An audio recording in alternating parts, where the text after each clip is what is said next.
এশিয়ার সবচেয়ে বড় ক্রাফট স্টোরে যে কি এক্সপিরিয়েন্স হলো আর আমি কি কেনাকাটা করলাম, যে ক্রাউড কিরকম দেখলাম, সবকিছু এক্সপিরিয়েন্স নিয়ে আর একটা ইফতার দাওয়াত নিয়ে আজকের ব্লগটা। সো হ্যালো এভরিওয়ান, আসসালামু আলাইকুম। আশা করি সবাই অনেক অনেক ভালো আছেন, সুস্থ আছেন। সবার রোজা অনেক ভালো যাচ্ছে আলহামদুলিল্লাহ। এবারে রোজা আমাদের কোনো কষ্ট হচ্ছে না, কোনো পানি পিপাসা নেই, খুব স্বাচ্ছন্দ্যে আমরা রোজা রাখতে পারছি। তো সেই দিন আমার ছোট বোনের বাসায় আমাদের ইফতারি দাওয়াত ছিল। তো আমি আর আমার ছোট বোনের ফ্রেন্ড আমরা একসাথে রেডি হয়ে বের হলাম। তারপর আমার বাসার কাছে যেহেতু এত বড় একটা আড়ং ওপেন হয়েছে, আমি শুধু অ্যাড দেখতেছিলাম। তারপর মনে করলাম এখানে চলে যায়, আমাদের কিছু জরুরি কেনাকাটা আছে। যেহেতু প্রথম গ্লিমসে খুব ভালো লাগতেছিল, but the true fact is এত এত ক্রাউড যেটা বলার মতো না। এটা হচ্ছে একদমই গ্রাউন্ড ফ্লোর ছিল, যেখানে ওরা হোম ডেকোরের অ্যারেঞ্জ করেছে। এটা আমার খুব ভালো লেগেছে যে গ্রাউন্ড ফ্লোরে হোম ডেকোর। তারপর এইটা সেই কিড সেকশন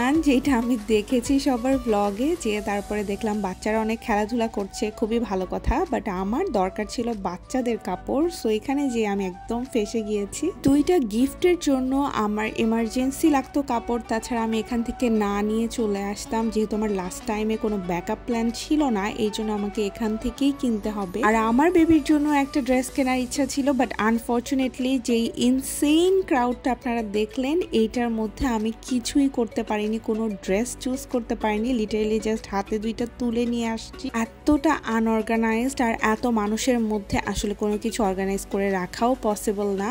সো আমি কর্তৃপক্ষের দোষ দিব না, তারপরে ওদের আরেকটু প্রিপারেশন নিয়ে রাখা উচিত ছিল।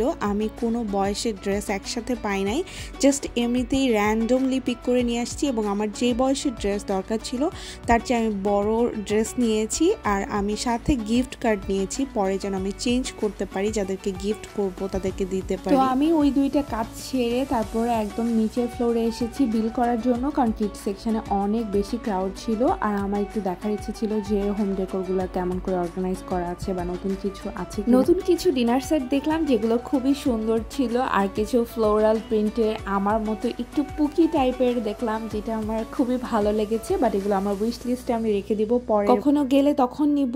আর এইটাতে আমার চোখ লিটারালি আটকায় গেছে, আমার এটা খুবই ভালো লাগছে। আর আড়ংয়ের একটা সিস্টেম খুব ভালো, যেটা হচ্ছে পুরো ডিনার সেটটা নিতে হয় না, এখান থেকে ভেঙে ভেঙে যে কোনো প্লেট, গ্লাস বা বাটি, চামচ এরকম নেওয়া যায়। এটা খুব ভালো জিনিস, আমি পরবর্তীতে নেওয়া ট্রাই করব। এই তো আজকের মতো ব্যাড এক্সপিরিয়েন্স নিয়ে আমার প্রয়োজনীয় কাজ ছেড়ে আমরা আড়ং থেকে বিলিং করে বের হয়ে পড়লাম। আর তারপরে আমরা চলে যাচ্ছিলাম আমার ছোট বোনের বাসায়। এর আগের দিনে ব্লগে আমি শেয়ার করেছি যে আমার বাসায় ওদের দাওয়াত ছিল, তারপর আমার ছোট বোনের শ্বশুর বাসায় আমাদের দাওয়াত ছিল। তো আমরা গিয়েছিলাম, আর এটা হচ্ছে দুই বান্ধবী, বিয়ের পরে প্রথম দেখা হয়েছে, এই জন্য দুইজন গলা ধরে মনের গল্প করতেছিল।